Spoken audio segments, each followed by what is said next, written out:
So we've been going over the Sweet Life of Zack and Cody for some time on my channel. I've had a lot of fun. My first video wasn't super great, the first season of Zack and Cody. I feel like I was still new at this whole YouTube thing and I was piecing stuff together. So there's a lot of glitches in that episode. Please forgive me. But I've had genuinely such a good time talking about these episodes, especially when it got to the second season and I had to get to those 39 episodes. I feel like I worked really hard on that. So please check it out, the complete second season video. It's 3 hours long and yeah, it's quite a ride.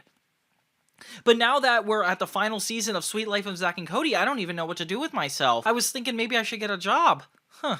No, I'm just kidding. I would never get a job. But yeah, the Sweet Life of Zack and Cody has gone on strong for so long. I believe this is 70 episodes in. So these are the final 22 of the whole series. And so much life happens over the course of these 22 episodes that I was not prepared for. Like, the second season had 39 episodes that were all the same, essentially happening. You know, like they're in the hotel. There's not a lot of plot progressing stuff. It's mainly episodic. But the third season has a lot of recurring elements that just keep the show going over and over again. A lot of really important stuff. One of the most important being the absence of Maddie. Like, Maddie and London were always the B-plot. They always had lines and stuff going on, but this time Maddie kind of stepped away. And I didn't remember a lot of this season because of that. Like, I feel like it took out the classic Zack and Cody I know so well. Not only that, but the boys go to high school, which is a huge change. You know, like, they've always been in middle school up until this point. We've gotten a couple episodes like the school newspaper episode,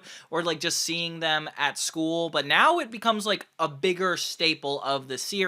We even get a couple new characters coming in, like Nia, which is Mr. Mosby's niece. She's like really sassy and kind of shares a lot of Zack's traits, where she's a little impulsive, a little bit cunning, more so out for herself, and it's very entertaining. I really like her as a character. If anything, I wish she was in it way earlier. Zack and Cody get jobs. Mr. Mosby stays at his job, which is not surprising at all. And they even have a few out-of-genre episodes, like a holiday episode. They have a superhero episode. Like, they clearly were trying to get a lot in before their show ended. And before they announced the Sweet Life on Deck, this is kind of all we had. At this point, I didn't hear about Sweet Life on Deck, so I thought this third season was the last we were going to get of these two blonde twins. But without further ado, why don't we go through episode by episode and actually figure out what made this final season so worth it. Because I think it's a really good one, despite all the stuff I just said. We start with Season 3, Episode 1,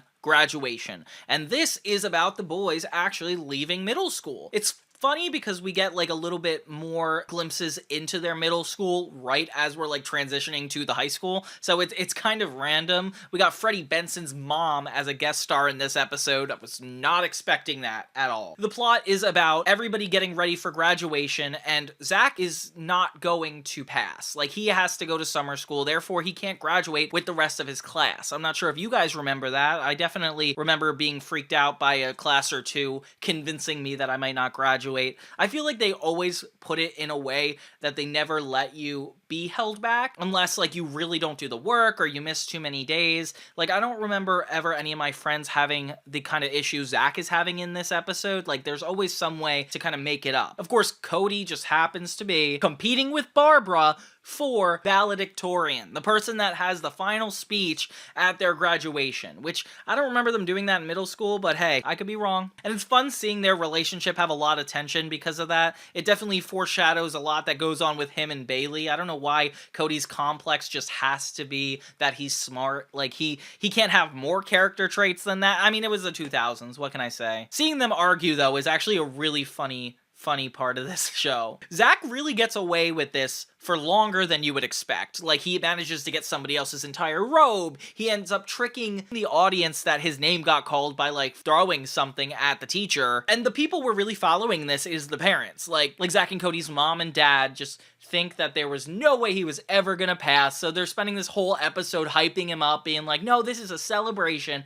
and he just feels guiltier and guiltier, making him double down on trying to keep this secret. In the B-plot, we're actually introduced to what Maddie does for most of this season, which is be the leader of this Girl Scout troop. It's a bunch of misfit, behaviorally challenged kids, which is just 2000s talk for they are emotional. which, normal, I guess. We get the little girl from the Con Man episode comes back, which is super random. I hated that episode, sorry. And we get this, like, new emo girl. We get this liar. Like, everybody here is just doing whatever it takes to aggravate Maddie. And as the season progresses, we actually see more of Maddie and them as opposed to anything else. But at least we get London in this plot line, kind of making it easier for us to get used to the idea of the show changing so much. We get one last Maddie and London plot. Maddie does not really want to be here and is pretty obvious about it, especially by the way they treat her. It's actually really not fair, but hey, if you're a camp counselor, this is actually kind of normal. Can't help but talk about the fact that she was filming High School Musical 2 at this point.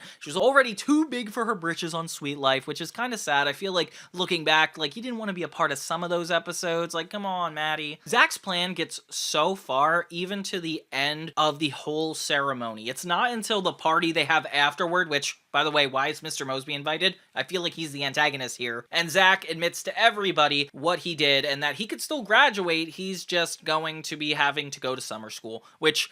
that doesn't sound that big of a deal to me. It sounds like you were going to graduate anyway. The parents kind of ridicule him about being honest, and it becomes one of those stereotypical episodes. Cody and Barbara end up making up, and they really like each other, want to go into high school together, whatever. And it's cool to see that Kurt is going to be a little bit more of a recurring character that's introduced in this episode specifically. But yeah, all around, pretty good episode. Strong start to a final season, and it doesn't even feel like a final season, which is really awesome. The second episode is where it gets a little bit more off its rockers. It's called Summer of Our Discontent. And this one is continuing the storyline of the past episode. So we're no longer an episodic series. So the boys are off into their summer that leads into high school, and everything is a lot more important to them, I guess. Cody wants to get a job, so he's like, maybe I could work at the Tipton. Of course, Mosby shuts that down, like, really quickly. We're introduced to Millicent, which is the takeover position for the Candy Girl, but she's actually kind of funny, so I'll let her stay for now. And Cody wants to be a part of the Paul Revere Mini Mart, which is such a random celebration to have a grocery store named after these, like, historical people. Like, I don't know why. It's funny to see the manager get so into it, though. Like, he lives and breathes this grocery store, which is insane. Look how little employees there are there. Is it just him? Like, there's nobody that goes into this store.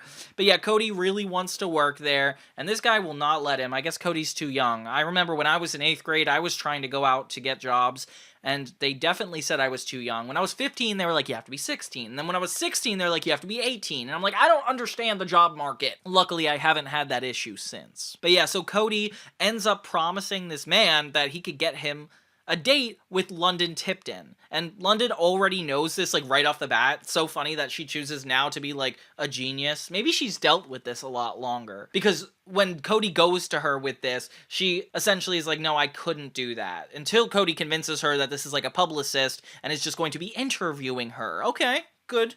Good sell. Feels like a Hannah Montana episode, the way Cody has to jump through hoops to lie to both people. But that's never an issue. I love when sitcoms have, like, the deceptiveness coming from 3 different angles. It makes the misunderstanding so much funnier. Meanwhile, Zack in the B plot is getting used to summer school, something, thank God, I've never had to go to, even though I definitely should have. He basically gets beaten up by everybody in the class because he becomes the smartest kid, essentially. He's like the Cody of the classroom, a really interesting look for Zack. It gives him, like, that perspective that, like, oh, this is what it's like to be even a little bit responsible. Because, like, he doesn't want to just blow all his time in summer school doing nothing. Like, he actually does the work, and he gets through the days a lot easier, and then people just treat him worse and worse. Like, this guy named Brick. How is his name Brick? I don't know why, it's funny though. They all keep intimidating him, and it's just like, why is there so many new cast members? Like, we have all the kids in Maddie's camp, now we have all the kids in this episode. Luckily, it doesn't go on for too much longer. Like,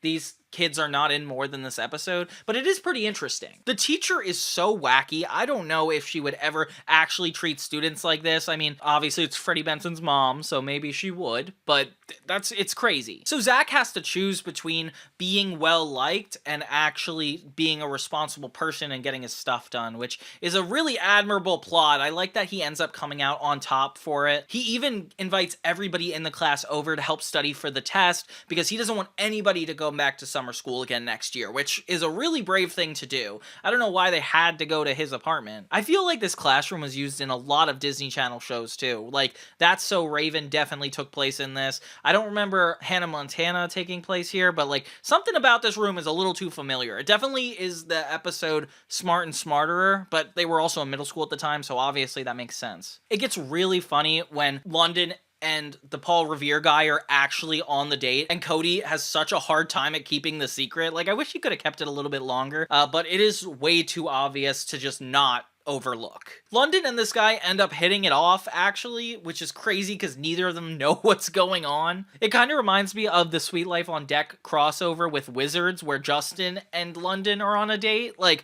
that was a funny moment, and another time that London didn't know what was going on, but it was a date. What? London ends up getting disgusted and feeling betrayed by Cody, but it all works out for both of them because the Paul Revere guy gets to say he was with London Tipton even if it was for a day, and London gets out safe and sound. Actually, I don't think London wins.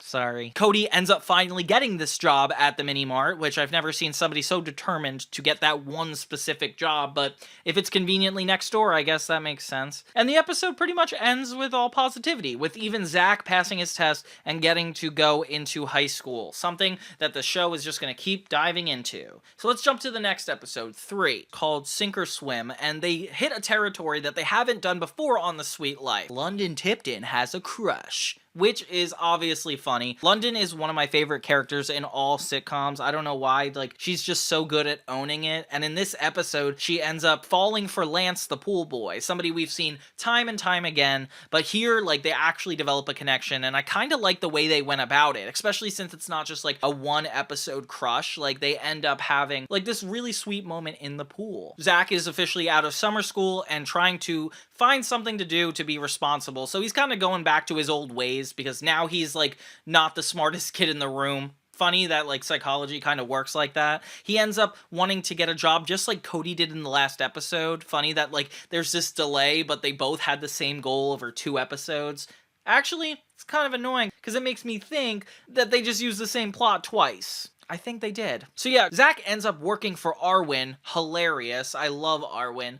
And they end up, like, doing all the stuff that a janitor would do, and Zack is clearly, like, upset by it the whole time, but it just gets grosser and grosser, and Arwin has such a passion for this. Like, I can't believe he's here working at the Tipton. Like, you should go to a better hotel. Or, I guess it's 5 stars, so it's a good hotel. Yeah, Zack's not super excited. Literally, they have sludge fall on them in the middle of the basement, which, by the way, is an interesting scene change. They have this, like, sewer dungeon-esque area that's, like, kind of equivalent to Arwin's janitor closet, which, surprisingly, we don't go to a lot anymore, and they go there in, like, the Muppets crossover special. They go there in this episode. It's just funny to have, like, new locations when we really haven't visited the old ones in a while either. In the meantime, in the B-plot, Maddie's plot actually coincides with London, which is pretty creative. I don't know how they managed to get so many Maddie plot lines when this actress was just not there. Basically, London gives her updates about everything going on with Lance, and Maddie at first is like, oh, that's so sweet, that's so cute.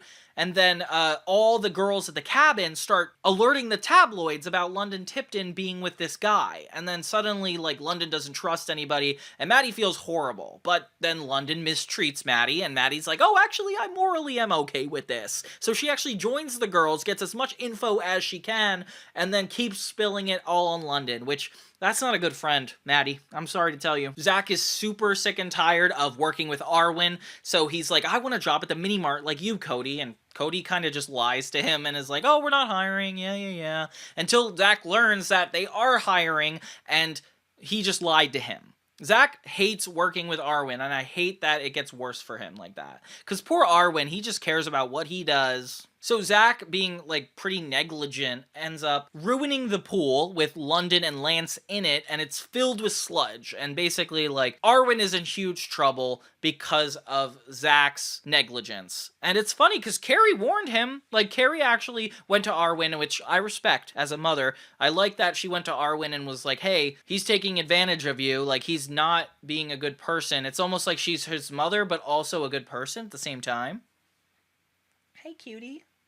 This huge mishap is really embarrassing for Arwin, who really cares and loves his job, and that's when Zack starts to notice maybe he hasn't been treating Arwin super fairly. Arwin even gives him the cold shoulder and is like, don't talk to me, which, oof, that hurts. I've never seen Arwin go out of his way to actually have to be cold like that. And seeing him cold breaks my heart. Like, we do not see Arwin in that light ever. If anything, it's kind of a missed opportunity. I wish we had more episodes where Arwin had a more big conflict with the boys. Which, we do have a couple good Arwin episodes coming up though, so stay tuned. They end the episode with Zack actually getting the job at the mini-mart, like, because he knows so much about it, and Cody just has to suck it up and deal with it. And that is episode 3, Sink or Swim. The third season is off to a really interesting start with all these plot lines essentially taking off after one another and nothing starting and ending within these 20 minutes. So stay tuned because it's going to get even more crazy. This one actually does flip everything on its head because Super Twins Season 3 Episode 4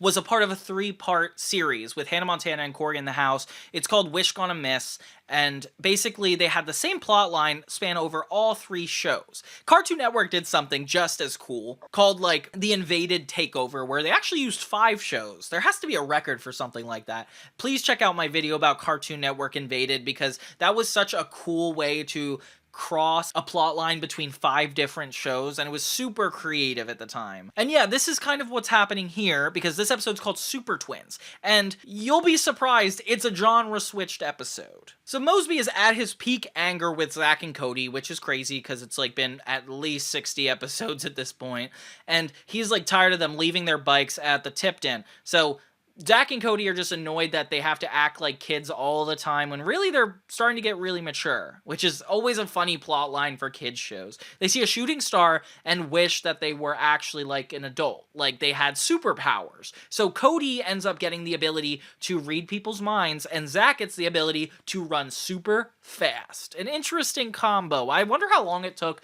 the writers to come up with these superpowers, because if you only get 2 of them, like, you really have to make it work with the twins. They did a really cool thing, though. They made a lot of the Tipton employees be a part of, like, the villain brigade. Like, Mosby is the head evil manager, the meanager. Arwin, Esteban, like, they're all his henchmen, and it becomes really a part of the superhero genre, which wasn't even at its peak when this episode came out. I feel like when we started getting Marvels like Iron Man and started expanding into episodes like that, that's when, like, superhero got really interesting. But here, it's just them at the Tipton in a Disney sitcom, and it is super hyper realistic. Like, I can't believe they got away with something that was so ridiculous for such a grounded kid show. It feels like a stereotypical origin story with the boys waking up and they suddenly have their powers, don't know what to do with them, have a little bit of fun and games around the hotel with these things until they realize that they actually have a threat to deal with, the manager. They even managed to put Maddie in this in a really impressive way. Like, they have Esteban go all the way to the cabin to tie her up, and same thing with the girls, which I kind of like. It feels like she is a part of the show pretty naturally. I didn't notice Ashley Tisdale being missing in the show at all so far, so they did a really good job. The banter between Arwin, Esteban, and Mosby is the funniest by far in this episode, and I'm so glad we get all these like old characters recurring and coming into their own plot lines this season. It feels like we're getting one last spotlight on all of them. I think the costumes are where you lose me a little bit. That's when it feels more of like a cosplay or Comic-Con setup. Like, they definitely went a little too overboard on wardrobe with these episodes, but it's hard to complain when you like the episode. I mean, I like the episode. I put it in my worst episodes of Zack and Cody because I just don't like how genre shifting it is. Like, the thing that's best about Zack and Cody is the groundedness of it. So this episode feels a little out of character. Oh my gosh, when Arwin ties up Carrie and tries to sing to her, I don't know why, that's just one of the funniest moments in the series for me. I'm past a little quicker, you know, a little music. I wrote you a song. You want to hear it? No, what I want is to be let go! I love Carrie, she's pretty as a fairy. I love Carrie, forgive me if I stary.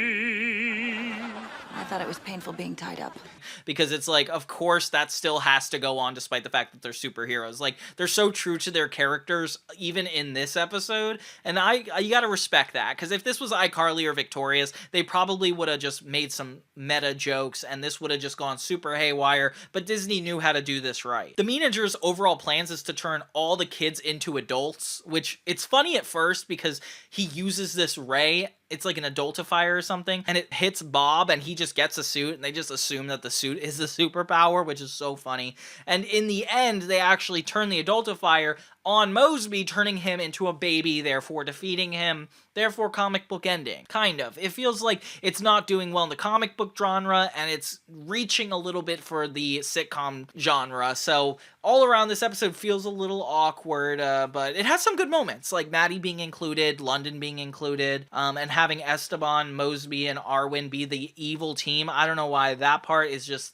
what really sells it for me. Oh, they end the episode by running the Earth backwards to go to before they got their superpowers, which, if you ask me, that's unnecessary. Like, you could have just woke up from a dream, they could have just found out that the superpowers weren't real. You really had to go the extra mile, rewind time, only to get everything back. I don't know, that was a little overcomplicated for me. But things get back to normal on episode 5. Who's the boss? And this one is a Zack and Cody classic episode because it's the boys fighting at a different location than the Tipton. Yeah, so at the mini mart, it becomes this huge superiority complex because Cody's been working there for a while, but Zack is better at the job. And Zack ends up getting promoted to manager, which really upsets Cody. And then just everything is off the walls in the best way possible. As you remember, Zack got the job a couple episodes ago before this whole Super Twins episode, and we're taking off from where that left off. These summer jobs are not long, guys. It's only going to last 2 or 3 episodes. I could have sworn it lasted like the whole season. In this episode, Arwin actually invents something that allows to sort mail, and it just shoots the mail at you, like paper cut wise. And I don't know why, Arwin is just hilarious at every turn. He does such a good job in the 3rd season. It is peak Arwin era. We get a B-plot of London and Lance actually together, which is cool. I like that we had one episode of just having them have feelings for each other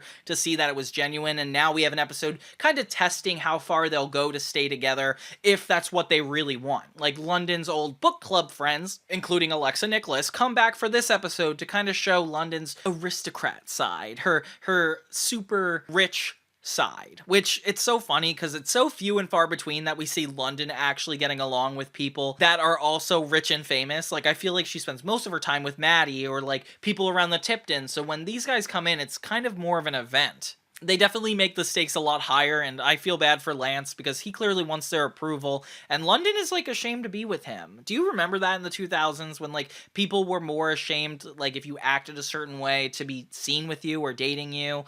Oh, I hated those times. It's a very shallow experience. But, you know, it's happening in this episode, and it feels more like yesterday than I remembered. London clearly has feelings for him, which makes it even harder as a viewer to go through this because it's like you want London to make the right choice, but she seems so focused on her friends that like she's missing out on a good connection. Oh my gosh, so Lance in this episode tries to appear more sophisticated, so he gets help from Carrie and Mr. Mosby, which it ends up in one of the funniest scenes ever of just them trying to get him to act proper, and he only sees the world as like a fish boy. Like, I don't get that bit. That's a little unrealistic for a human character to be so into the water like that. But I guess he's like a surfer dude. What can you do? London gets advice from Maddie, which is actually really sweet considering that like they're still staying in touch and they're still friends, despite the fact Maddie's gone for this summer. But I like that. Like, it's really hard to keep in touch with your friends. So, like, the fact that they are doing it in a really meaningful way is kind of sweet. So with Zack getting the promotion, Cody feels, like, pretty inadequate, especially since, like,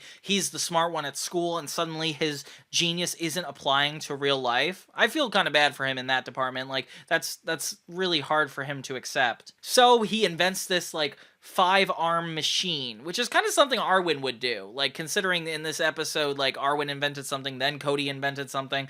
Point is, Cody invents this thing, goes haywire, makes him look worse at his job. What? That's a surprise. Wayne at the mini-mart essentially pulls the plug on the whole endeavor just to tell Cody, like, you are fired. Like, this is going way too far. And it kind of reminds me of the election episode when he invents that jetpack that he flies in. Oh, I miss the days of Cody inventing stuff.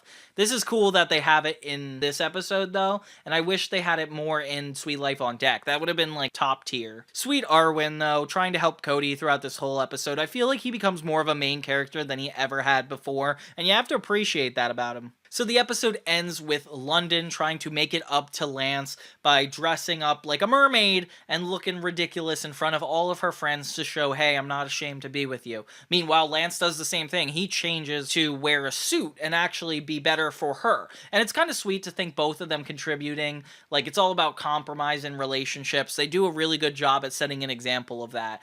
And that plotline kind of ends really sweet. We learn a lot more about London. We know a little more than we need to about Lance. And then, of course, Maddie got mixed into all of this, so she's still relevant.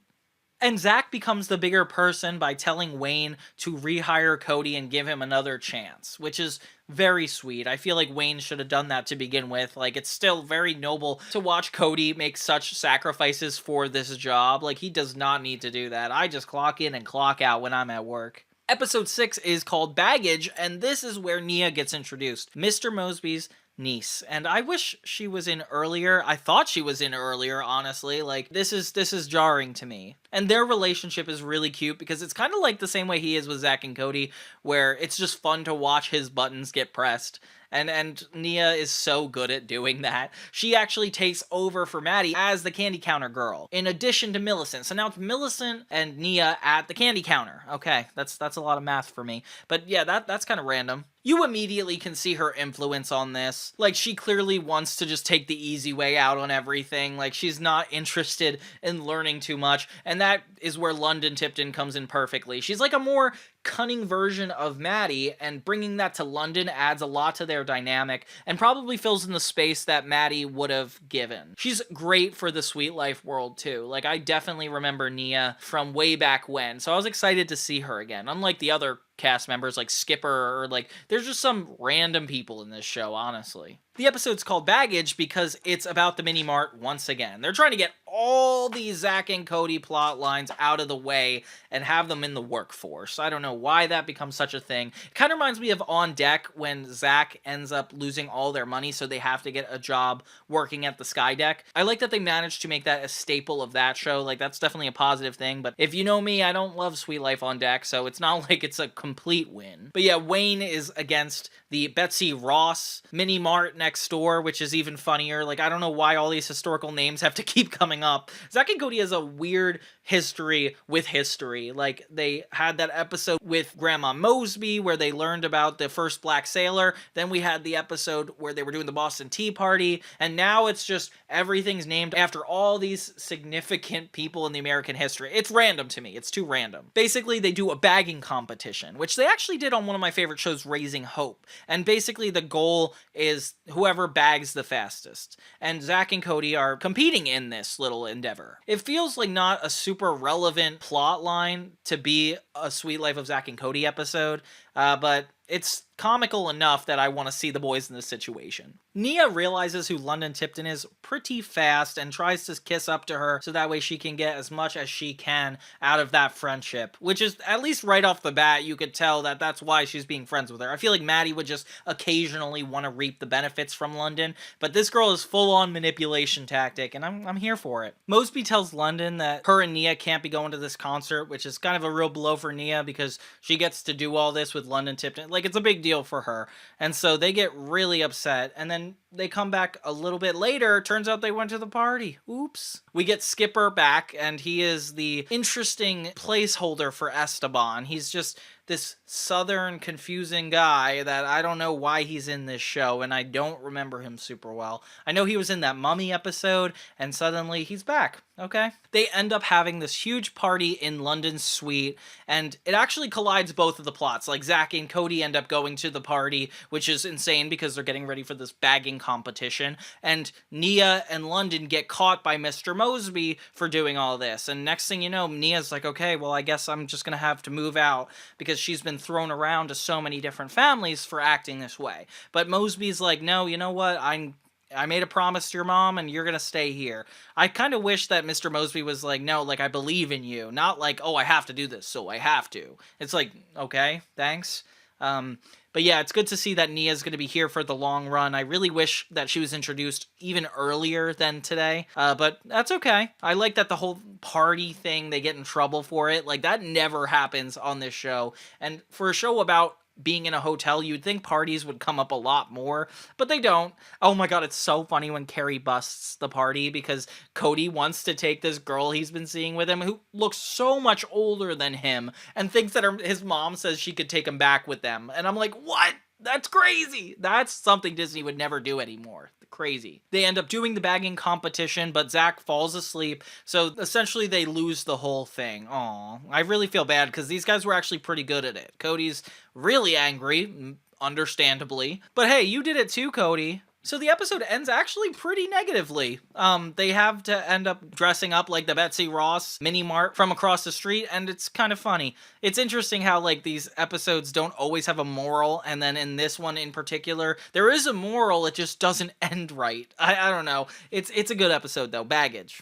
Surprisingly enough, that leads us to another episode called Sleepover Suite. And this one's cute because it does take the original premise of the show, and it feels like it would be in season 2, but just the fact that it's like bringing back that original energy of Sweet Life, so funny. Cody has a crush on this girl that wants to have her birthday party at the Tipton. I've never heard of anybody wanting to have their birthday parties at specifically a hotel. Like, it's one thing to be like, oh, something in the area, like, I'm here for something else, but why in this hotel? Like, why is that so meaningful to you? Zack and Cody are stuck watching London's suite for a little bit, and they have this bust of her head, and I remember this episode so vividly. It's about Zack and Cody breaking that bust, and I could have sworn this was in season 1, because it feels like such an old plot line for this show, but I like it, because it takes you back to that original energy. So yeah, Zack and Cody's misfit adventures ends up in this huge issue for the boys. And it's funny, the bit in this episode is that they have a bunch of barbershop quartets coming into the Tipton, and so they're all these, like, singers in pairs of 5 coming around, and it's like, why is that the bit? It's funny. I like the singers. I love singing. But yeah, it's just such a random thing. And especially since Carrie's a singer, like, of course this has to bite her in the butt. Like, all these barbershop quartets start hitting on her, which is not fair. Oh, come on, poor Carrie. Nia gets involved when she sees Cody trying to make this deal with this new girl, like he's just trying to impress her. Don't forget about Barbara, boy. And yeah, Nia is like, oh yeah, we're definitely here, we're gonna do it for money, and you could definitely take this suite. And then a bunch of girls show up and expect to have this huge sleepover party in London Tipton's room. But of course, Nia has to keep everything in order. Once she collects the money, she realizes, oh, I have to actually make this fun for the girls. Hi. That's a good point. Miss B says she likes Maddie.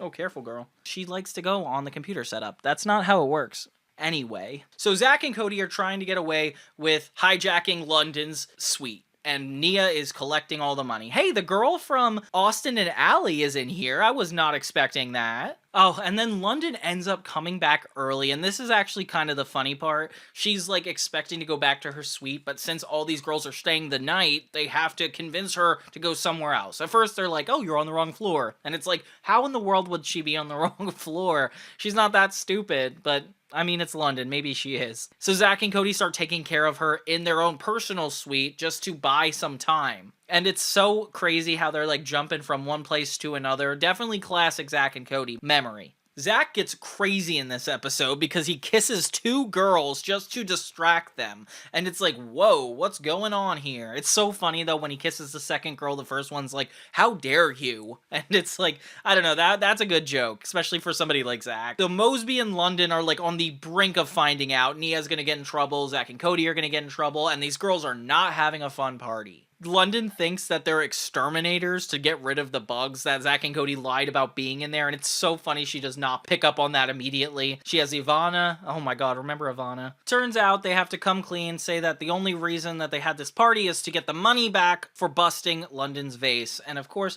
London doesn't really even care that much because it's just another possession to her. Come on, London. And then Carrie shows up with the barbershop quartet that are hitting on her the whole time, following her everywhere she goes. Funny bit, but goes too far, question mark? And London is like, oh, I wish I was invited to the slumber party. And when she realized she is, they continue to have it, which is an interesting win. I don't know if that was truly earned, but it was a win nonetheless. That's when we get season 3, episode 8, one of my favorites of this whole series. It's called The Arwin That Came to Dinner. We've gotten to see a lot of Arwin throughout these past couple seasons, especially when it gets later. You know, like we had the whole plumbing games when he was going against Irv and wanted to win the affection of Carrie. And this is the episode where we actually take all of his like previous references to like his mother and like kind of what goes on in his personal life to a head and get the boys involved. So it's definitely a really good episode of Sweet Life. Basically, we find out that Arwin's mom is dating somebody, therefore she's not giving Arwin the attention he quote-unquote deserves. Aw, kind of a sad story, but then grown man? I don't know. Zack and Cody start feeling bad for the guy because, of course, he's like a sweetheart. Like he's quirky and he's stupid sometimes, but he's a really well-meaning guy. So they invite him to come have dinner at their apartment. It's like pretty normal until he starts giving us insight on everything his mother does for him, like specifically with the food at dinner and expecting Carrie to do all this stuff, which kind of crazy because he has a crush on her, but I'm not gonna judge, I guess. They end up inadvertently inviting Arwin to dinner, and this becomes the beginning of a really funny comedic bit where he just overstays his welcome, stays the next night and the next night, and let's take a break from this and go to the B-plot. So London goes to Nia because she's getting insecure about her relationship with Lance. It's funny that we're actually still going with this. Like, I like that London does have feelings for Lance, genuinely cares about, like, what he does, because he likes her, too, it's clear. And she's getting suspicious in this episode, and you know, Mr. Mosby's already on Nia about being a responsible person. She literally takes a tip jar to the candy counter, which isn't wrong. I think you should tip somebody at the candy counter. That's fair. So London asks Nia to do some snooping for her. Keep an eye on Lance and see what's going on. We learn that he is, in fact, going to break up with her, which is actually kind of sad, thus being the reason she dresses up as a mermaid, which I could have sworn she did in the last episode, but I guess she's doing it again. I mean, I guess that's how you keep Lance interested. I don't know. So yeah, they realize that they're really on different pages, and it's kind of sad to see them break up like that. Like, London clearly does care for him. Meanwhile, Arwin overstays his welcome to a hilarious degree, where essentially Zack and Cody are the mature ones in this relationship, asking, like, when he's gonna leave, like, what he's gonna do with his life, and suddenly, like, they're the moms. It's so funny, because it's like, when you act like a mama's boy so long, of course the people around you start to develop habits that make it complementary to that. And they end up convincing him to go back to his house. It starts to take a shift where it's just like, it's all about Arwin not needing to be alone. So they're like, we should try to get him a girlfriend. And then that kind of shifts the episode's tone. So it becomes more about them trying to hook up Arwin. They end up turning Arwin's original house, the one that he shares with his mother, into a bachelor pad. Like, with like hoops and swirly, circly chairs. It really gives you some insight on what the 2000s were like when they're like, this is what the coolest place looks like. Kind of reminds me of the iCarly episode where she gets a hot new room. It's like, what were we thinking was cool back then? Just purple and red? Is that enough? I don't know. Arwin ends up having a crush on one of the neighbor girls that keeps coming back, and it's kind of sweet. It's like the little boy next door story, but it doesn't matter because he has a crush on Carrie forever. So, like, what? Why? But I guess that was the resolve. Zack and Cody feel pretty proud that they got him to leave their place, but also still, like, genuinely grow as a person. It's starting to make me realize I'm missing Maddie because she would have been in this episode and been funny. So yeah, we're jumping between London trying to keep a relationship with Lance and Zack and Cody trying to keep Arwin confident. It's a very sweet episode. Definitely goes back to the origins of the show. But without Maddie, it's kind of sad. London and Lance pretty much officially break up in this episode, and that's kind of what it's most notable for. Let's get on to the next episode, though. Episode 9, Lip Syncing in the Rain. Now, apparently this one came a lot later than intended, but they put it in earlier to make it seem like Maddie was more present. It's the episode that makes a lot of meta jokes about High School Musical 2, and the fact that Maddie's not around. It's kind of annoying because it feels like a little bit too promotional to be its own episode coming out within the same year as the movie. Like, if it was later or earlier, maybe it'd be like, oh, that's a funny reference to something that didn't happen. But here, it feels like they're trying to promote it too much. Because they did an episode exactly like this before, but we'll get into that. So in this episode, Cody is going out for the school play, which is such a funny term, going out. They kind of mock it in this. And he and Mosby actually bond over the fact that they both like theater. It's so annoying to see these guys so into it. I mean, it makes sense, though, because like they've talked about theater before. It's just weird that it always comes off in this one-off episode. And then Ashley Tisdale comes in as Maddie, of course, and is also auditioning for it. Didn't realize they were all going to the same school, but okay. So this whole episode pretty much takes place on stage, and it becomes this hodgepodge of honestly nonsense. It's funny because obviously they all have their own goals. Like Maddie wants to get a part that just doesn't have a beard in it. London comes in, thinks she could just buy the part, which is even more crazy because she's right. Like all the teachers kind of fall for it and give her a part anyway. And this is the first time Zack and Cody are old enough to be in a show with them. It does remind me of the last time they did this episode with Selena Gomez, and it was more the Midsummer Night's Dream parody. Yeah, so it's just them doing a play. Not a musical like this one, but it's like all these miscommunications going on in middle school. And here, it's all the miscommunications going on in high school. And I like that London and Maddie are wrapped into Zack and Cody's plot. It's a really good, like, send-off in the third season to having them all at the same place at the same time one last time. There's this, like, really eccentric theater kid that keeps wanting to get the lead role, and he's so annoying. It's so funny watching people parody theater because it could get so meta so fast, especially since there's so much acting involved and a show within a show. Like, this is the best part of this. Of course, the jokes are funny with them referencing the fact that she could be Sharpay because she is Sharpay, but you know what? In retrospect, I'm getting annoyed at it, okay? Like, this episode seems a lot more funny than just that joke. When they get their parts in the show, everybody has, like, a whole new attitude about it. Like, Maddie is trying to prove that she has a dark side and can play a really intense character like Sharpay. And London, of course, is Sharpay, or Sharpie as she calls it, that's a funny joke that she calls it Sharpie. I don't know why, makes me laugh. Zack is a part of the stage crew, which is very fitting for him. I feel like he would be that kid. And then, of course, Cody gets the main role as, like, the Troy character, which is so funny because Zac Efron's been in this show before. Like, we're not kidding anybody, guys. And the fact that Cody's like, I'm gonna live the life of a jock. It's like, come on, Cody. You really think you're gonna live the life of a jock? Carrie tries to teach London how to sing, and it is horrible. London just like backs her into a corner with all her jokes. I don't know why. This is the funniest scene of London ever, is her trying to get through the singing lessons. Of course, Mr. Mosby has to insert himself into the fray and also give acting advice. See, Maddie, this is why it's good you're not Sharpay, or Sharpie, or whatever. Mosby gives her lessons, and she is horrible. Like, they go right to the next scene and do Bop to the Top, and London does not know how to do it, and everybody is horribly embarrassed. They eventually decide that Maddie is going to sing for London, so London doesn't have to sing, and then she gets all the credit, which is, of course, like, London doesn't realize that that is literally going to ruin Maddie. Like, why would she get so close just to not be involved?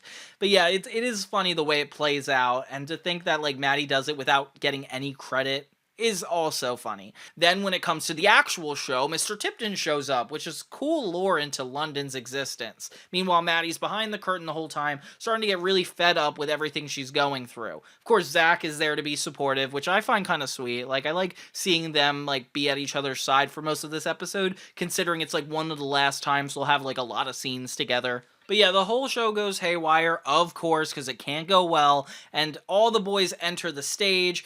Even Maddie gets on stage lip-syncing for herself and London, and it becomes a better performance because it's musical theater. Obviously, people don't care if they're in the audience. They're like, oh, that's my kid, whatever. And they end up throwing a great show by just throwing it all together at the end, which isn't actually how a high school theater production would work, especially since they don't really have costumes, it seems, or even a set. So, okay. That's how the episode ends. Fun one. Great send-off to Maddie.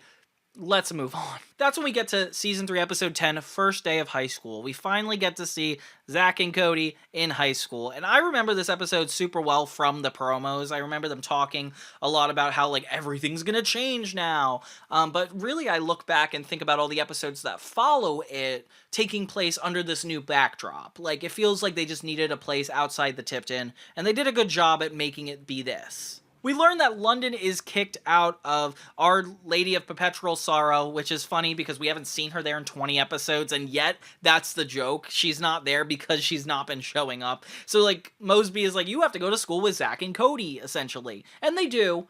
On a boat 2 years later. No, I'm just kidding. No, but seriously, London does have to go to their school here. I don't know why that Lip Syncing in the Rain episode came before this, because, like, wouldn't they be in the school? Yeah, I don't know. Sometimes production dates and air order is always confusing. You could check out the video I made on that, the Sweet Life episode count. Like, I kind of dive into the production versus the air dates and, like, why it kind of messes with the story in shows like this. So you could check that out in that video. But in the meantime, let's just accept this as reality. It's all about Zack and Cody trying to take on these new personas now that they're in high school, which is so funny because clearly they're always trying hard to do something. Bob, their best friend, the redhead, he is insistent he's going to be a jock this season. And I'm like, I thought this was the first episode of the 3rd season just because of how this started. Like, I can't believe that's just how it went. But yeah, I thought this was the season premiere, but really it was just the 10th episode of the 3rd season. Crazy how this show progresses so quickly. Nia and London also attend this school, so it's nice to have, like, a reason for them all to be in the same social circle. London ends up trying to buy her way through all of her friends, and it works. This girl named Ellen, I guess her name is, they all agree to be her friends if she keeps paying them, and Nia, like, kind of warns her the whole time, like, that's not how you make friends, and then suddenly Nia is in the responsible person's position. It's like, you can't be friends with London and expect to still be, like, the irresponsible one. Like, she's so hard to keep up with. Zack has a crush on this girl that already has a boyfriend, so he's getting a lot of drama pretty off the bat. This guy pretty much beats up Zack any chance he gets, and poor Zack this season. I feel like people keep beating him up. So Nia and Zack end up both in the principal's office with Carrie and Mosby showing up. And it's so funny because they're talking about, like, carpooling. They're like, this is obviously going to be a common thing, so we should get used to it. It's like, what? They run into Cody there too, and it turns out he's just being honored. Then we get this short-haired woman with glasses. She's the principal, and she'll come up a couple times from here on out. And she essentially is there to hype Cody and dismiss everybody else. Poor London. Zack and Cody get a new friend, this curly-haired kid that was in the summer school episode. So it's funny to see him, like, come back a couple times. I think he was also in that nightclub episode, Club Twin, from the 2nd season. Yeah, this guy's just funny all around, though. I like him. This jock tries to beat up Zack with Cody stopping him, and of course, the teacher yells at both of them and they're both in trouble. Zack just does not leave this girl alone. Like, she is constantly like, I don't like you, like, stop hitting on me, I have a boyfriend, and he just keeps trying, and I'm like, Zack, this is too much. This is too much for this episode. After defending Zack, Cody gets sent to the principal's office too, which is actually the perfect reason. He's never been sent there, of course. Can you guess? And then the episode ends with everybody getting punished. Cody because he was trying to protect her. The boyfriend because he was in a fight. Like, it just ends with the principal putting them all into detention, and even Mosby and Carrie are, like, borderline punished for all the events of these episodes.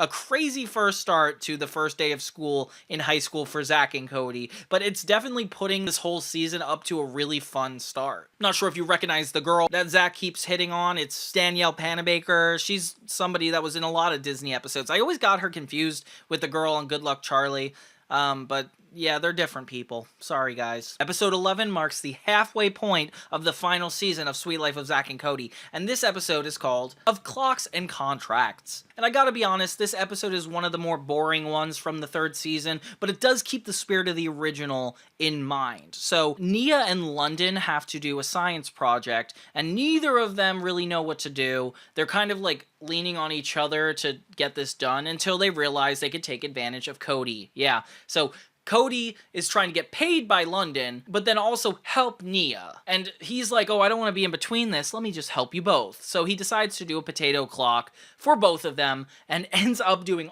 all the work himself. Surprise, surprise. But that's not the crazy part. The crazy part is when it goes so well that they learn how to make French fries with it, and London and Nia end up taking it worldwide and becoming super successful for it. Why did that happen? In the meantime, Zack is actually representing Carrie because she's in negotiations with Mr. Mosby about her contract. Kind of reminds me of the writer's strike when people were like, no, we're going to strike until we get the fair deal we want. And that's what Zack is insisting Carrie does. He's like, you need to get everything you can out of this situation. And of course, Carrie loves that idea. She's like, oh, I want a bigger hotel. I want this.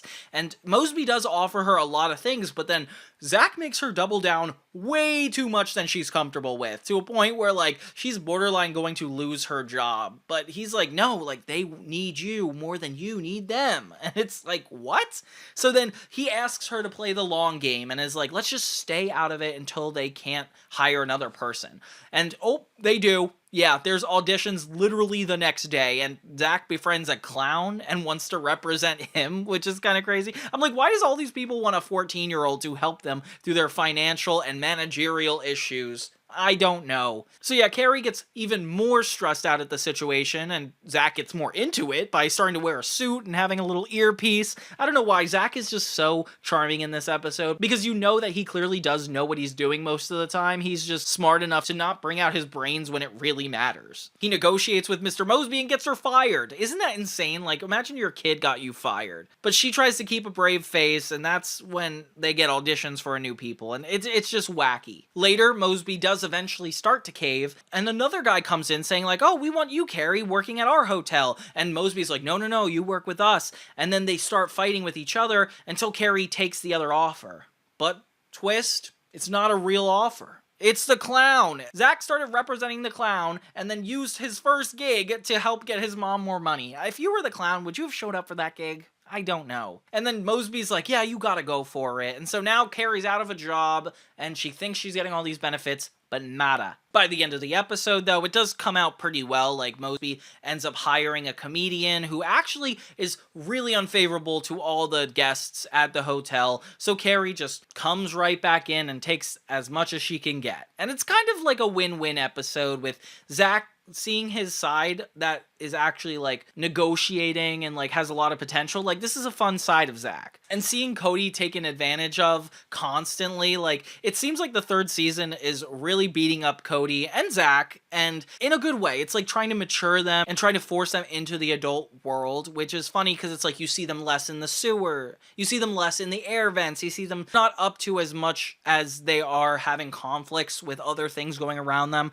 whether it's like the hotel or the staff. It's all around, like, the show is maturing with them, if that makes sense. And yeah, just Nia and London becoming famous by the end of this, all for Cody's work. Hilarious. I don't know why, that's just like my favorite part. And that's when we get to the Halloween episode, Arwinstein. And this one's pretty interesting. So basically, Arwin is like, hey, Zack and Cody, stay out of this extra special room in the janitor's closet that I live. That line is actually never said, but it gets the point across plot-wise, okay? Trust me. After the Arwin that came to dinner, it's just nice to have him in more than a few episodes. Like, the more one-liners I get from that guy, the more I love watching this show. It tries to be very Halloween-y. Like, in the promos on Disney Channel, I think they really leaned into the fact that it was going to be a horror episode. It's kind of about this giant mechanical version of Arwin that he'd created and goes haywire around the hotel. The B-plot is that London is having a Halloween party, and whoever has the best costume gets to be it. I don't know. That's a cool win. And that's where Arwinstein comes in. It basically,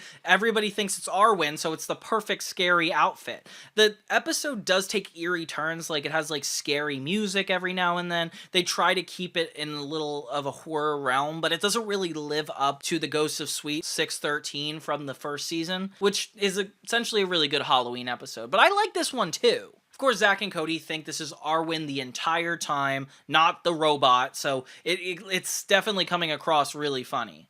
Arwin communicating with robot Arwin is hilarious. I'm liking this doppelganger type situation, like, because Mosby dressed up as Grandma Mosby, and now Arwin is also Arwin. And then in The Sweet Life on Deck, he is his own cousin, too, which is, and it's just all around, like, outlandish. This monster gets loose in the hotel and starts causing hijinks to everybody, like including Mr. Mosby. And it's all the boys' fault, so it's their responsibility to lock him up. Which, I don't get it. It's Arwin. He's a grown man and created this robot. Why is he not responsible for it?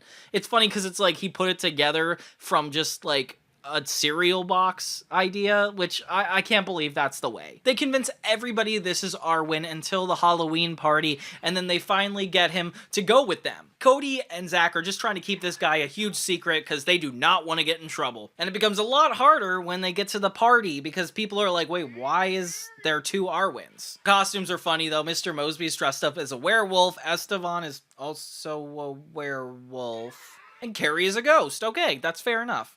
Arwin ends up wanting to put this robot away, and Zack and Cody get kind of attached to it, and they're like, no, you can't put him away. I'm like, guys, this is a Halloween episode. Can we just move on and get to the seasonal stuff? They end up accepting the robot for all of its downfalls, and I guess that's a nice resolution. Like, they don't trap him, they don't put him back, he just becomes one with them, and I guess a main character. Imagine he's in the theme song. That would be crazy. But yeah, that was a really good episode. Definitely a good Halloween special. I wish I watched this in the most recent Halloween, but what can you do? All around Arwinstein, great episode. Season 3, episode 13 is called Team Tipton, and thank God Maddie's in this again to make us convinced that she's not doing a movie and ignoring the set. Can you imagine? So she comes back from quote-unquote Antarctica, which I just saw you 2 episodes ago. I did not think you were in Antarctica, okay? And immediately she's involved in this team building exercise thing. Zack and Cody had already ruined these bagpipes, because apparently they're having a bagpipe convention at the Tipton. This Tipton has like all the events under the sun, like the quartets, the bagpipes, the French twins. I don't even know why they're having so many events at this hotel. Like, you're 5 stars, you're fine. And now Maddie's just getting back, so everybody's kind of having a mini reunion. Kind of kills the moment that Zack and Cody ruin the whole bagpipe situation. And Mosby is like, we have to settle this, like, everybody has to get along, or this is not gonna work out. Because Nia and Maddie get in a big argument over the candy counter. It's a job. I don't know why they take it so seriously and are at each other's throats about it. Especially since Maddie's not even going to be in the rest of the episodes. Like, why even talk about it? So yeah, Mr. Mosby gets them all to do team exercises, leaving Zack and Cody to their own plot, and the entire staff of the Tipton on their own plot, which... hilarious idea, by the way. We get to see Esteban, Mosby, Maddie, Carrie, like, everybody is trying to be a better team, and seeing them, like, go in with that good intention but end up in such hilarious issues is hilarious. And it's weird because obviously Zack and Cody don't want to get in trouble for ruining this whole bagpipe convention, so when they come in with a bug convention, yeah, like, there's these people that want to show off insects, Zack and Cody can't resist and end up knocking all the insects all over the hotel, and it is disgusting. I hate bugs, but this is crossing a line. Like, Zack and Cody then have to track down every one of these bugs throughout the Tipton, and if I were anybody checked into this hotel, I would be furious. This is disgusting. But it is, like, it does have its comedic moments, like, they end up eating the bat that Zack tries to catch them with, so it's definitely a funny, like, break from the Team Tipton aspect of the episode. It, like, justifies why they're on their own trying to figure this out when here Skippy is joining the boys. I don't know why Skippy's even still involved. But I like that both of these plots are going on simultaneously. I don't know why London is involved in the whole team effort, because she is just rich and exists in the hotel. Like, she's the one paying for everything. I don't understand. The bugs end up interrupting the Team Tipton exercise and actually gives everybody a reason to come together and stop it, which inevitably builds their team anyway. So I guess it's a success by the end of this episode, yeah. All around, it's great to have, like, one last hurrah with all the Team Tiptons, because, like, Esteban, Maddie, like, they're so sparse throughout this season that it's just nice to see them, like, being a part of it still. I mean, the fact that it's still Zack and Cody at the forefront is good enough of a distraction that you don't really notice it. Some incoming and outgoing characters are really good at texturizing all the missing parts, and I don't think I noticed a single episode without all these characters. Like, this 3rd season, like, I can only know looking back that Maddie wasn't there, but I definitely didn't remember that at the time. Okay, then we got Season 3, Episode 14, and this one is called Orchestra, and it's another one of those extracurricular activities episode. I know we had Books and Birdhouses, which was about them in woodshop. We had the Dear Nancy column when they were in the newspaper club, and here is one of the first high school experiences, and it's orchestra. Zack thinks it's called band, which is so funny. Of course, he doesn't know what this is, and I'm still surprised we touch on so many extracurricular activities in this show. It's kind of impressive. And this one is more so about Cody's relationship. Basically, like, they're all in this orchestra together, and there's, like, this huge event coming up, and the teacher is putting pressure on everybody to be like, hey, we're going to die if we don't win this. And it's like, okay, that's kind of intense. And Barbara starts commingling with this guy named Sergey, and they just make fun of a guy from another country. They do that thing that the 2000s do where they make his race really vague, or, like, his culture, so they just have him have a thick accent. And of course, Cody's threatened by this. He thinks that he's going to lose all of Barbara to him. And it's so funny to see their relationship progress because they do throw a lot of interesting romantic moments between Cody and Barbara, but I don't know, it still feels like an immature relationship. Zack plays the triangle in the band, and it's so funny because he's like committed to it and can do it. It's just so simple, like he barely has to do anything for this whole thing. So while Cody is having like the craziest experience of his life, Zack is just like, oh, this band stuff is so easy. In the B plot, it's really funny. London is actually determined to learn more about what the people do at the Tipton and goes with a bunch of people like Esteban, Arwin, and like starts to see what they do, but makes things 10 times worse for them, which is so funny. Like, she's just as disruptive as the boys at this point. She follows the maid to Carrie's room and just straightforward makes the whole situation worse, but this is like kind of my favorite part, and then expects them to clean it up. Like, that is not cool, London. Then she overhears everybody trashing her from Mosby's office because she's playing with a stapler. I don't know how dumb is she supposed to be? Mr. Mosby, like, can hear them and ends up confronting London, and she's like, oh, I just fired them. And he's like, what? And that's actually, like, that's the peak of the episode. Then we get to the orchestra concert, and it pretty much finishes off with Zack trying to get there in time because he took a nap in the middle of the performance. Like, he was so bored he couldn't sit through his own performance. And of course, Cody's playing Whisper Down the Lane with everybody in orchestra, trying to figure out what's going on with Barbara. But once they actually confront each other, which is in front of a studio audience, why in the world would they play Whisper Down the Lane in front of all these adults watching? It's so inappropriate. And whatever, Cody and Barbara, they share a kiss and they make up for it. I don't know what Orchestra is, if it's even relevant to this show, but the characters are really funny. London's plot is what I'm here for at this point. A Tale of Two Houses, Season 3, Episode 15, is actually one of the ones I remember the most of Sweet Life of Zack and Cody. Probably because I didn't get Disney Channel until like 2008, 2009, and I believe the show was on its final season, so they were probably just playing these episodes over and over and over again. And this one's really interesting because it dives into Carrie and Kurt's relationship, the boys' parents,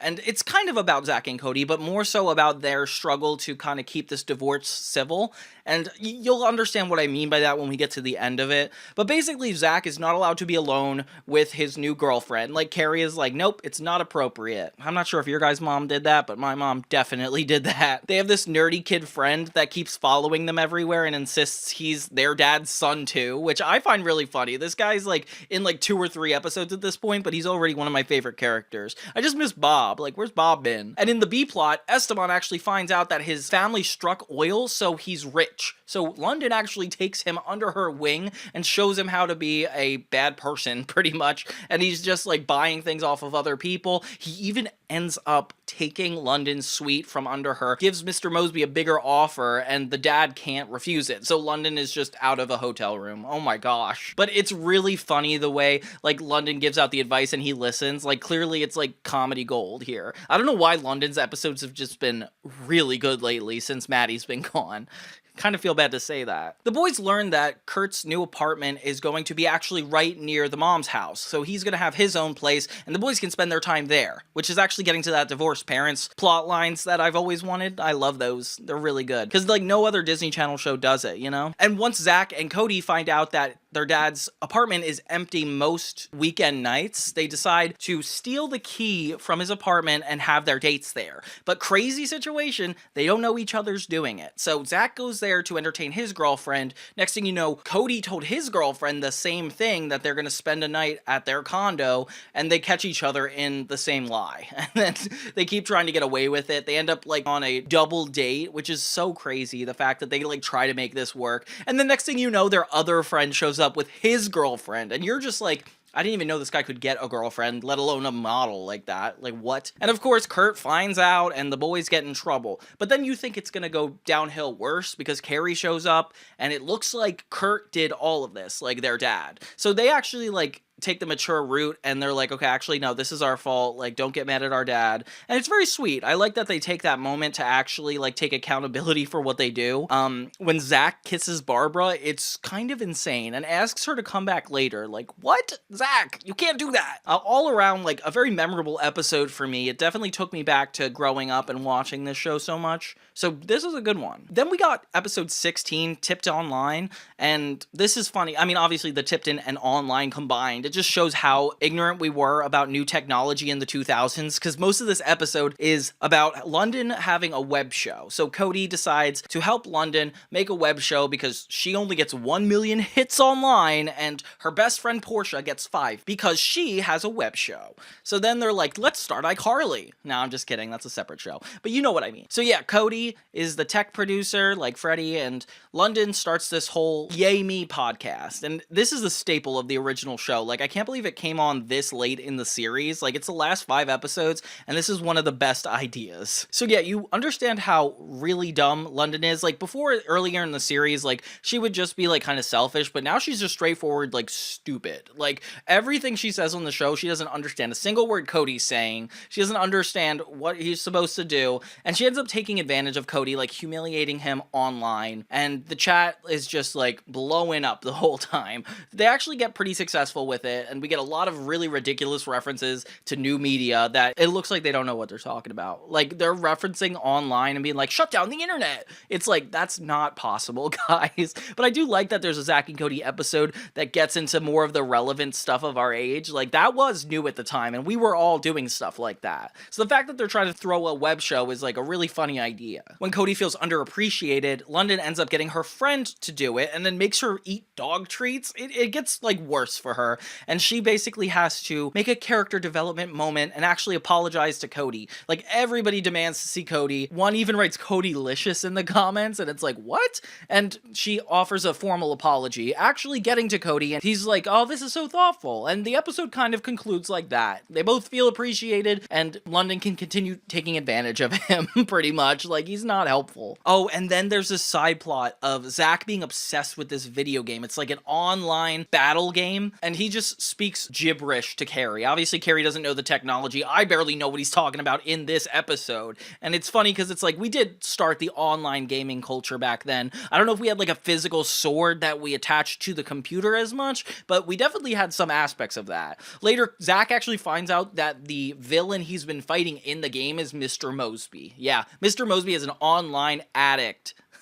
It's so funny to think that they're both on the internet all the time, apparently, now that they just have laptops. So they end up finding out they're both a part of this group, and then go to get help for it, like an AA meeting for people that go online too much. And I can't believe that that's a thing. Like, it's not even a thing now, and we're online way more. All around, Tipton Online is a very, socially relevant episode that I feel holds up pretty well, except for the lingo they use in the episode itself. All around, though, funny times. I definitely noticed Maddie missing more in this episode than usual, which is kind of sad, but you know, we're almost at the end of the series. We just need a couple more with her. Season 3, episode 17, foiled again. And yeah, I think the guest appearance of Tony Hawk must be the most interesting. I remember this is when the show must have gotten really popular. It starts getting more saturated. The boys start outgrowing kind of this whole hotel. Like, they're not into their usual hijinks. It feels like the show is actually wrapping up in a pretty unique way. The boys are doing a science project where they actually have to find something like scientific and report on it, I guess. I don't know. So Zack and Cody find black mold in the hotel. Really bad timing, because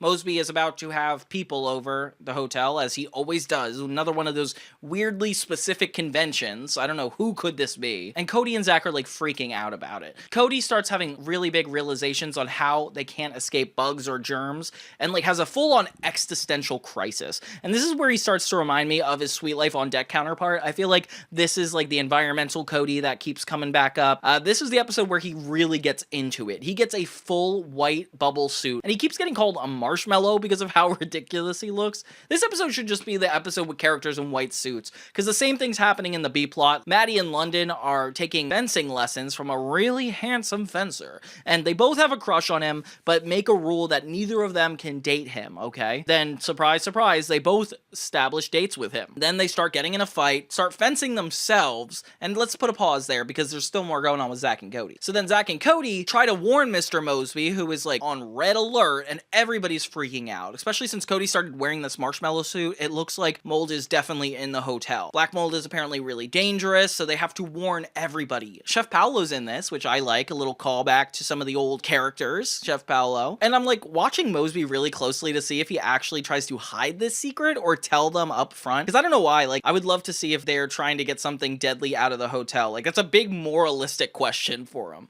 And of course, Cody can't live his life like normal because he has to wear this suit everywhere. It just gets all haywire when the rumor starts spreading and everybody realizes that there is black mold in the hotel. These episodes are starting to get a little bit gross. Like, we had the bugs episode, now we have this. Like, everything that hasn't been let out in the Tipton before is just happening now. Maddie and London have a full-on fencing fight into the lobby where Cody is also in his white suit, and everything kind of goes haywire there. They learn that the mold is not actually that bad, which is a pretty good solution.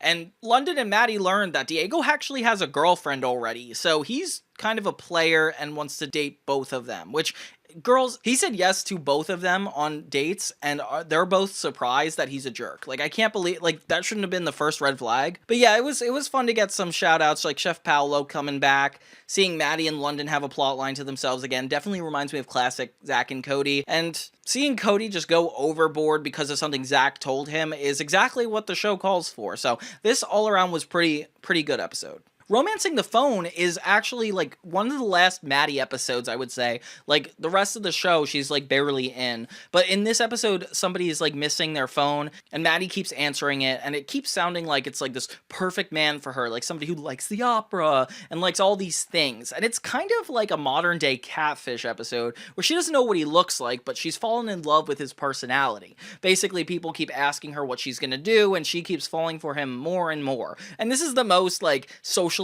accurate episode, I would say. Like, it's like, yeah, we were definitely on their phones that much. This is how we talked to people. And if I were Maddie, like, I remember being a teen, like, having a crush on people just because of their interests. Like, this is relevant for that reason, too. Of course, everybody thinks she's crazy, even London. That's why it's fun to have, like, a Maddie is the crazy one episode.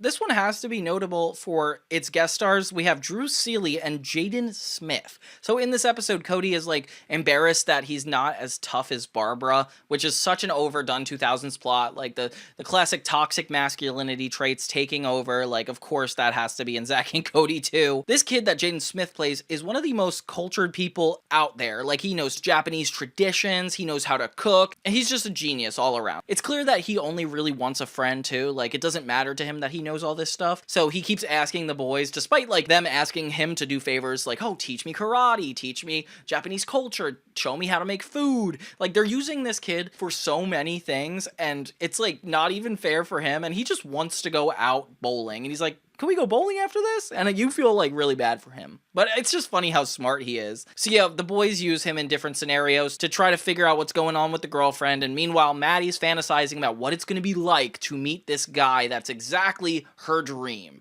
And it just builds up expectation throughout the episode. I feel like her bit is a lot funnier than the Zack and Cody bit. It feels like they just wanted to plug in Jaden Smith to something. And yeah, this is a lot of fun we're having in this episode. Cody gets wrapped up in this really complicated thing where he wants to do this, like, tea ceremony for Barbara's grandmother to kind of show her respect, and he doesn't remember how to do it. He needs Jaden Smith to help him, so Jaden Smith walks him through the whole thing and then ends up getting in trouble himself, so it almost, like, embarrasses him in front of Barbara's grandmother, making the whole situation a disaster. And he wears, like, a kimono and everything. This cannot be culturally appropriate, guys. Come on. It's funny, but is it appropriate? And then, yeah, by the end, of course, Barbara's just happy that he put in the effort to begin with, which I wouldn't have got that, Barbara. You're pretty angry most of this episode because of him trying this stuff.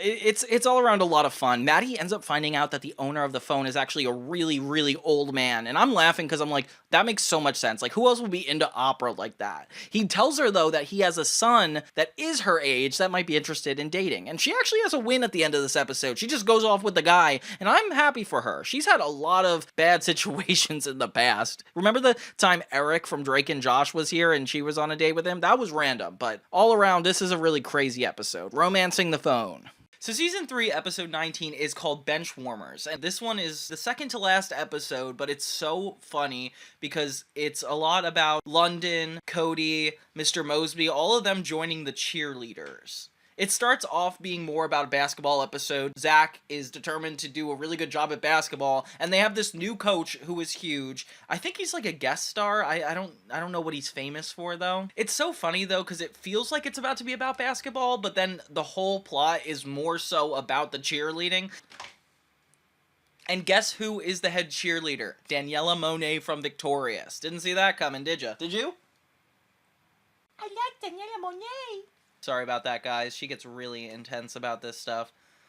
So yeah, Daniela Monet is the head cheerleader, and she is pretty much gatekeeping the cheerleaders at this point. So now London goes to this school, and I keep forgetting that. We have to remember that. And she also wants to be a Everybody wants to be a cheerleader, but Daniela Monet is not letting anybody be. She takes it way too seriously. Barbara tries out for cheerleaders, and Cody's kind of sexist about it, but what can we do about that, really? And yeah, she's too smart to join the cheerleaders, it seems. Nia, London, all these people want to be on the cheerleading team, but since Daniela Monet is not letting anybody, it's not really a positive experience. Oh my gosh, but one of the funny jokes is, like, one of the girls is also from My Lady of Perpetual Sorrow, and Daniela Monet is like, oh, well, that explains why you put this together. No, Rosie! My guest star's gone.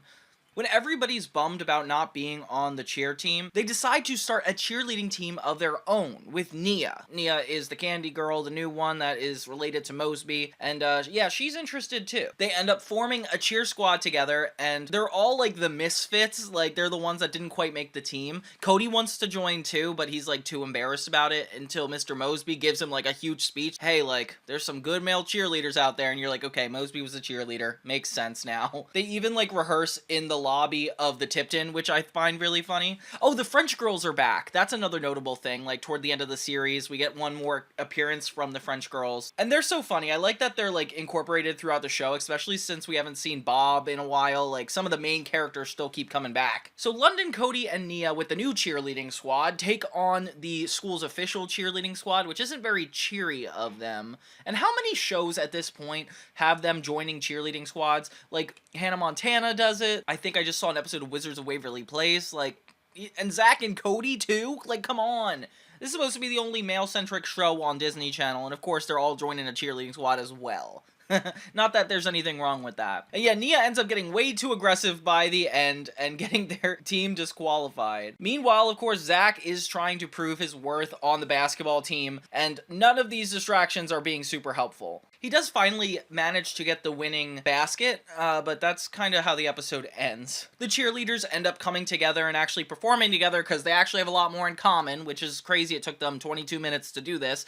But yeah, so that's kind of the end of that. Benchwarmers is a really funny episode because I thought it was about to be more about basketball, but it seems like they didn't do the thing they did in the first season by being about a basketball team. They made it more about the cheerleading squad, and I like that a lot, especially since we got Cody in there. Like, we have the main characters involved, so we're fine, okay guys? Yeah, that's Benchwarmers. Oh, and sadly enough, we're getting to one of our final episodes. This was originally supposed to be the last episode in production order, but since they made the finale a clip show, Mr. Tipton Comes to Visit, they decided to put this episode before that, which for me is kind of annoying, because Let Us Entertain You, the 20th episode, is actually like the unofficial pilot for Sweet Life on Deck. In this episode, Zack and Cody try to get their mom to go on a Tipton cruise with them, because since Carrie works there at the Tipton, they can get a discount on the cruise. So they're like, okay, let's do it, let's go on vacation. But Zack and Cody did not tell their mother that she actually has to be singing and performing in order to take this vacation. And they try to like weasel their way around it. They're like, yeah, but it wouldn't be a big deal if you had to perform. And she's very much like, no, it would ruin my whole time.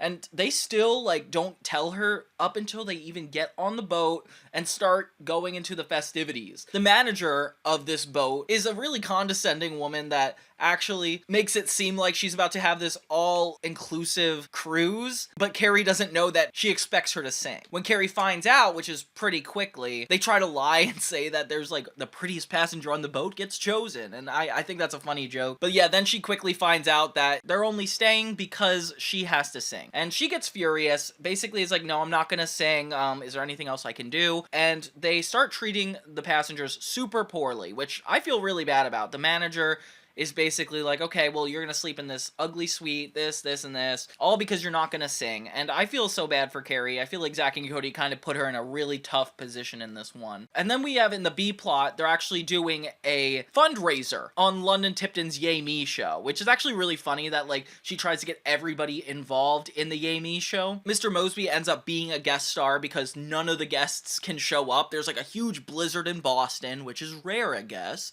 And Ashley Tisdale is taking Cody's position as the producer, And with a couple of the staff members from the Tipton, they actually try to raise a bunch of money, but they never really could get it up from 0, which is kind of ridiculous. They even get it to -10 at one point because somebody orders pizza. All around a really, really funny episode, especially in the B-plot. Then we get Carrie still not wanting to perform, but since the boys really can't survive on the boat, they have no choice. So Carrie ends up performing, and they get all their luxuries back, which is really sweet. But then they feel bad for Carrie, so Zack and Cody decide to be the one to be the entertainment, which is a really funny solution, and they're pretty good at singing, actually. Listen to this number. If you're feeling weary, baby, sail away with me. Let your cares just drift away upon the 7 seas.